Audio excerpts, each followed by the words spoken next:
Hey guys, it's Notorious. Today I'm going to be doing a review of One Punch Man Episode 2.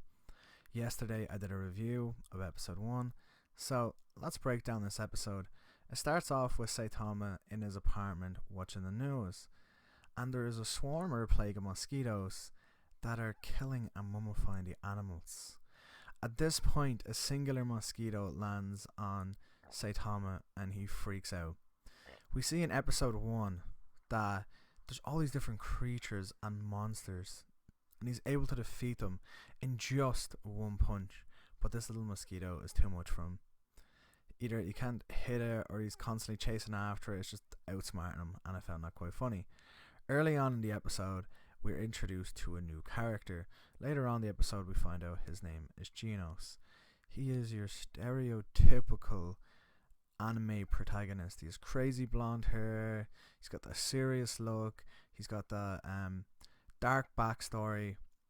So there is like a robber slash looter that is stealing from the local stores because he knows that the local people are going to be staying inside because of the mosquito epidemic. Then he is like literally murdered by a swarm of these mosquitoes. Then we find out that these mosquitoes are actually controlled by a villainess with the most original name ever, Mosquitto Girl. So we find out that Genos is actually a good guy, and then he gets into an amazing fight with Mosquitto Girl, and he rips her legs off. The fight is absolutely amazing. It's so detailed. I was pretty impressed by that one. Saitama eventually shows up as this fight is going on, and he is still fighting with this mosquito, trying to spray it with this kind of bug spray stuff. And then Gino sees Saitama, and he looks like a basic, average day, normal person. So Genos tells him, like, stay away, you're gonna get hurt, not knowing that he's the One Punch Man.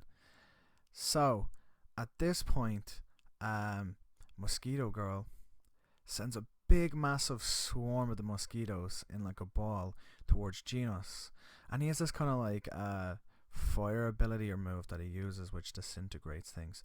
So he then disintegrates the mosquitoes, but while doing that he disintegrated all of Saitama's clothes, and he is confused why Saitama was able to handle the blast, and Saitama's just there confused, just trying to like hold himself together because he's not wearing any clothes.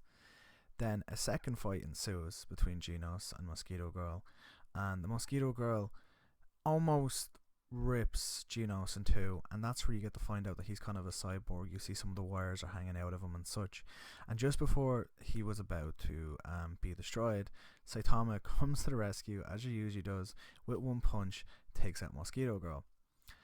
Genos, seeing how strong the Saitama was, he then pleads for Saitama to train him and for him to be his disciple.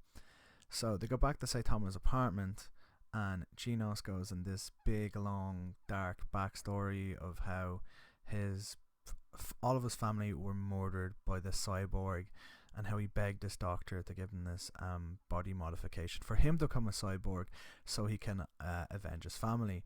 And Saitama, just like listening to this, he was like, that he was kind of like making fun of it, and he was just getting annoyed. He's like, this is the most stereotypical backstory for a protagonist in anime, just stop it. And he was like getting so fed up how long the story was. Then we find out that the Mosquitto Girl was actually a part of this organization or team, but she was only like a weak prototype. So they decide to send another few members of this team to retrieve Saitama, I believe, to either experiment on him or to do research on him. So first of all, they send this kind of like bug type creature which gets hit straight away and explodes. But like some of the characters are absolutely amazing in the different types.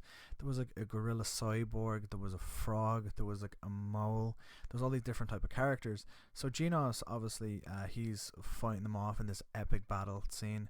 And then Saitama like decides to punch a hole in the ground, and that he's very comfy there, and that he's warm there, and he just wants all them to go away.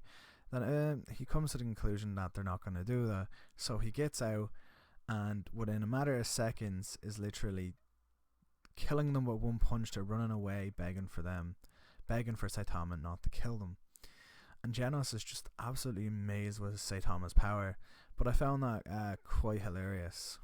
That so far, except the Mosquitto, he's pretty much been able to defeat any enemy that's come his way. And now that they're adding, Genos as his disciple into the anime, I think episode 2 is a lot better, and I like the addition of this character. So you might find it boring that Saitama is very overpowered, but when Genos is originally fighting these enemies at the beginning, it's kind of like a normal anime where he slowly gets stronger. He gets into an epic battle with these guys in future episodes, which I'm assuming, and then Saitama comes in late and kills them with one punch.